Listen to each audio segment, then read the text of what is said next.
नमस्कार, स्वागत है आपका हमारे चैनल यूआई खबर में। चलिए शुरू करते हैं आज की ताजा बुलेटिन। लेकिन उससे पहले हम उन लोगों के नाम बताएंगे जिन्होंने कमेंट कर बताया कि आखिरकार वो हमारी वीडियो को कहां से देख रहे हैं। तो देखिए, तौफीक आलम है हमारे साथ दुबई से, सकलेन शब्बीर है शारजाह से, मोहम्मद नासिम है अलकुश दुबई से, पठान अशरफ पठान है अबू धाबी से, राधेश्याम है झुंझुनू राजस्थान से, जैन मलिक है शेरमोहा है दुबई से, गुयांग पर्टिन है अरुणाचल प्रदेश से। इसके अलावा अलीम्बा वजीर हैं दुबई से, बजरंगी यादव है दुबई से, दिलीप सिंह महिदा है मुसल्ला शारजाह से, एसके दिलावर है निशा उड़ीसा से। तो देखिए, अगर आप भी चाहते हैं कि आपका भी नाम फीचर हो हमारे चैनल पर, तो आपको ज्यादा कुछ करना नहीं है, कमेंट सेक्शन में जाना है और वहां पर लिखना है अपना नाम, साथ ही लिखना है कि आप हमारी वीडियो को कहां से देख रहे हैं। तो चलिए, फिलहाल हम आज की यूएई के खबरों के बारे में आपको बताते हैं, लेकिन सबसे पहले हम जानेंगे हाइलाइट्स, फिर डिटेल में खबरों को बताएंगे। तो चलिए शुरू करते हैं। यूएई प्रेसिडेंट का संदेश, नागरिकों और प्रवासियों को दिया भरोसा, देश सुरक्षित और मजबूत।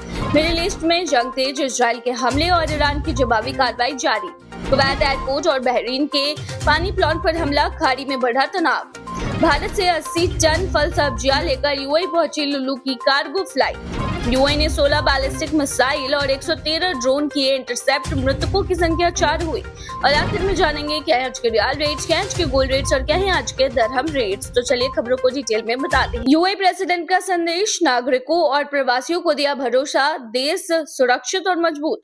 यूएई के राष्ट्रपति मोहम्मद बिन जायद अल नह्यान ने देश के नागरिकों और वहां रहने वाले प्रवासियों को संबोधित करते हुए भरोसा दिलाया कि हाल ही की जो क्षेत्रीय परिस्थितियां हैं, उसके बावजूद देश पूरी तरह से सुरक्षित और स्थिर है। उन्होंने कहा कि यूएई की नेतृत्व व्यवस्था, सुरक्षा एजेंसियां और सभी सरकारी संस्थान देश में रहने वाले हर व्यक्ति की सुरक्षा के लिए लगातार काम कर रहे हैं। राष्ट्रपति ने यह भी साफ किया है कि यूएई में रहने वाले प्रवासी भी इसी देश के समाज का अहम हिस्सा है और उनकी सुरक्षा और भलाई सरकार की प्राथमिकता है। उन्होंने लोगों से शांति बनाए रखने, अफवाहों पर ध्यान न देने और देश की एकता व मजबूती पर भरोसा रखने की अपील की है। राष्ट्रपति ने इस संदेश को देश भर में सकारात्मक प्रतिक्रिया मिली है उनके संदेश को, और कई नागरिकों व प्रवासियों ने कहा कि उनके शब्दों से लोगों में भरोसा और हौसला बढ़ा है। मिडिल ईस्ट में जंग तेज, इजराइल के हमले और ईरान की जवाबी कार्रवाई जारी। मध्य पूर्व में अमेरिका, इजराइल और ईरान के बीच जारी संघर्ष 9वें दिन में और भी तेज हो गया है। क्षेत्र में लगातार हमले और जवाबी कार्रवाई की खबरें सामने आ रही है, जिससे कई देशों में सुरक्षा अलर्ट बढ़ा दिया गया है। ताजा जानकारी के अनुसार संयुक्त अरब अमीरात ने अपनी एयर डिफेंस प्रणाली के जरिए 113 ड्रोन और 16 बैलिस्टिक मिसाइलों को हवा में ही रोककर नष्ट कर दिया, जो क्षेत्र की ओर बढ़ रहे थे। इसी बीच इजराइल ने ईरान के खिलाफ अपने हमले और तेज कर दिए हैं। रिपोर्टों के मुताबिक तेहरान के पास कई तेल ठिकानों को निशाना बनाया गया है, जिससे इलाके में बड़े नुकसान की आशंका जताई जा रही है। दूसरी ओर ईरान की तरफ से भी जवाबी हमले जारी हैं और उसके सहयोग समूहों ने इजराइल के साथ साथ जॉर्डन के एक एयरबेस को भी निशाना बनाने की कोशिश की है। संघर्ष बढ़ने के साथ ही क्षेत्र में रहने वाले लोगों की सुरक्षा को लेकर चिंताएं भी बढ़ गई हैं। कई देशों ने अपने नागरिकों को सुरक्षित निकालने की प्रक्रिया भी शुरू कर दी है। इस कड़ी में लेबनान से 100 से ज्यादा ईरानी नागरिकों को सुरक्षित बाहर निकाला गया है। लगातार बढ़ते इस तनाव के कारण पूरे मध्य पूर्व में हालात बेहद संवेदनशील बने हुए हैं और दुनिया की नजर इस संघर्ष पर टिकी हुई है। कुवैत एयरपोर्ट और बहरीन के पानी प्लांट पर हमला, खाड़ी में बढ़ा तनाव। मध्य पूर्व में जारी तनाव के बीच खाड़ी क्षेत्र में भी हमलों की खबरें सामने आई है। रिपोर्टों के अनुसार ईरान से जुड़े हमलों में कुवैत इंटरनेशनल एयरपोर्ट के पास ईंधन से जुड़े ढांचों को निशाना बनाया गया, जिससे वहां सुरक्षा एजेंसियां तुरंत अलर्ट पर आ गई। इसी दौरान बहरीन में समुद्र पानी को पीने योग्य बनाने वाले एक डिसैलिनेशन प्लांट पर भी हमला हुआ, जिससे उस यूनिट को नुकसान पहुंचा है। इन घटनाओं के बाद कुवैत और बहरीन दोनों देशों में सुरक्षा व्यवस्था और भी कड़ी कर दी गई है। अधिकारियों का कहना है कि महत्वपूर्ण ढांचों की सुरक्षा बढ़ा दी गई है और हालात पर लगातार नजर रखी जा रही है। क्षेत्र में पहले से जारी ईरान, अमेरिका और इजराइल के बीच संघर्ष के कारण पूरे खाड़ी इलाके में तनाव बढ़ गया है और कई देश किसी भी संभावित खतरे से निपटने के लिए हाई अलर्ट पर है। भारत से 80 टन फल सब्जियां लेकर यूएई पहुंची लुलू की कार्गो फ्लाइट। यूएई में खाद्य आपूर्ति को बनाए रखने के लिए रिटेल कंपनी लुलू ग्रुप ने भारत से विशेष कार्गो उड़ान के जरिए बड़ी मात्रा में ताजा फल और सब्जियां मंगवाई हैं। केरल के कोची से रवाना हुए यह चार्टर कार्गो फ्लाइट जो है वो अबू धाबी पहुंची, जिसमें लगभग 80 टन यानी कि करीब 80 1000 किलोग्राम ताजा कृषि उत्पाद लाए गए। इन सामानों में हजारों पैकेज फल और सब्जियों के थे, जिन्हें बाद में यूएई के अलग-अलग लुलु सुपरमार्केट में भेजा गया ताकि बाजार में आपूर्ति सामान्य बनी रहे। कंपनी का कहना है कि क्षेत्र में जारी तनाव और लॉजिस्टिक चुनौतियों के बावजूद लोगों तक जरूरी खाद्य सामग्री की उपलब्धता सुनिश्चित करना उनकी प्राथमिकता है। इसी वजह से जरूरत पड़ने पर भारत और अन्य देशों से भी अतिरिक्त कार्गो उड़ानों के जरिए ताजा सामान मंगाने की योजना बनाई गई है, ताकि यूएई में रहने वाले लोगों को किसी तरह की कमी का सामना न करना पड़े। यूएई ने 16 बैलिस्टिक मिसाइल और 113 ड्रोन किए इंटरसेप्ट, मृतकों की संख्या 4 हुई। यूएई के रक्षा मंत्रालय ने बताया है कि देश की एयर डिफेंस प्रणाली ने एक बड़े हमले को नाकाम करते हुए 16 बैलिस्टिक मिसाइलों और 113 ड्रोन को इंटरसेप्ट यानी कि नष्ट कर दिया है। अधिकारियों के अनुसार कुल 17 बैलिस्टिक मिसाइलों का पता चला था, जिनमें से 16 को हवा में ही मार गिराया गया, जबकि एक मिसाइल समुद्र में गिर गई। इसी तरह 117 ड्रोनों का भी पता चला, जिनमें से 113 को रोक दिया गया, जबकि 4 ड्रोन यूएई के अंदर गिर गए। इस घटनाओं के बाद मृतकों की संख्या बढ़कर 4 हो गई है। हाल ही में गिरे मलबे की एक घटना में एक पाकिस्तानी नागरिक की मौत हुई, जबकि इससे पहले नेपाल और बांग्लादेशी नागरिक की जान जा चुकी है।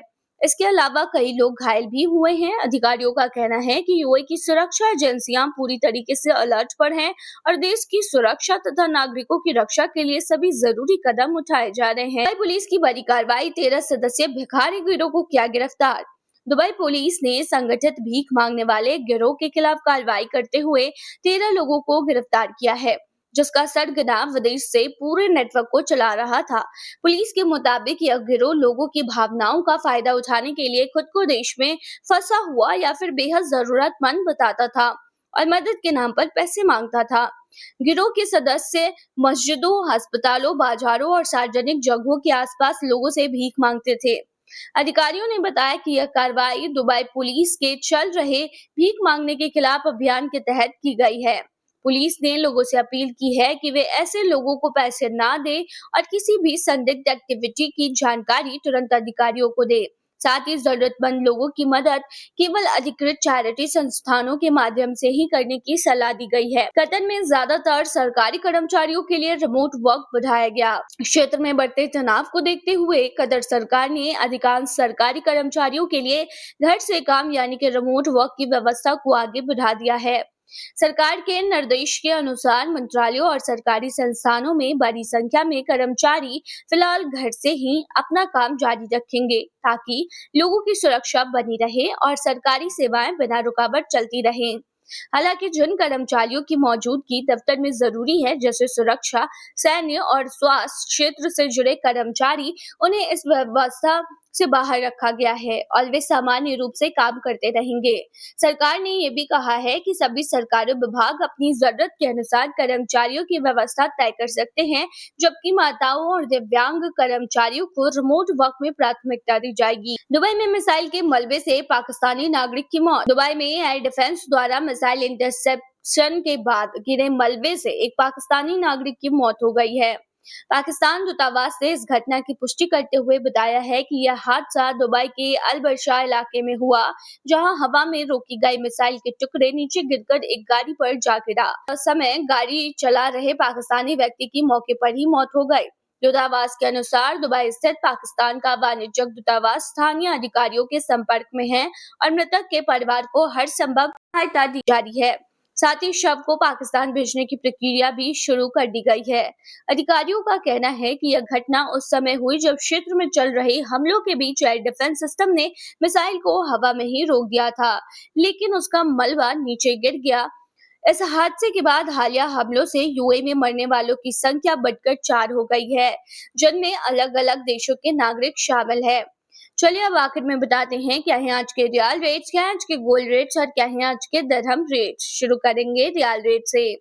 आज एक सऊदी रियाल में 25.03 रुपया है, जो कि पिछले दिन 24.49 रुपया था। वही आज एक सऊदी रियाल में 40.01 नेपाली रुपीस है, जो कि पिछले दिन 39.16 नेपाली रुपीस थे। वहीं आज एक सऊदी रियाल में 33.30 बांग्लादेशी टका है, जो कि पिछले दिन 32.59 बांग्लादेशी टका था। वहीं आज एक सऊदी रियाल में 74.08 पाकिस्तानी करेंसी है, जो कि पिछले दिन 74.42 पाकिस्तानी करेंसी थी। वहीं आज एक सऊदी रियाल में 25.01 भूटानी करेंसी है, जो कि पिछले दिन भी 24.48 भूटानी करेंसी थी। चलिए अब आपको बताते हैं आज के गोल्ड के रेट्स। तो यूएई में सोने की कीमतों में लगातार उतार चढ़ाव जारी है, जहां यूएई में आज 18 कैरेट सोने की जो प्राइस है वो 472.30 दरम प्रति ग्राम है, जो कि पिछले दिन 469.80 दरम प्रति ग्राम था। यानी कि आज के गोल्ड के रेट की 18 कैरेट की भारतीय मुद्रा में कीमत 11,822 के होते हैं। वहीं आज 22 कैरेट गोल्ड का प्राइस जो है वो 577.25 दरहम प्रति ग्राम है, जो कि भारतीय मुद्रा में 14,448 के होते हैं, जो कि पिछले दिन 574.25 दरहम प्रति ग्राम था। वहीं दुबई में 24 कैरेट सोने के दाम की कीमत 623.25 दरहम प्रति ग्राम है, जो कि पिछले दिन 622.25 दरहम प्रति ग्राम था। वहीं आज 24 कैरेट सोने के दाम की भारतीय मुद्रा की बात करें तो ये 15,600 के होते हैं। चलिए अब आखिर में जानते हैं क्या है आज के दरहम रेट्स।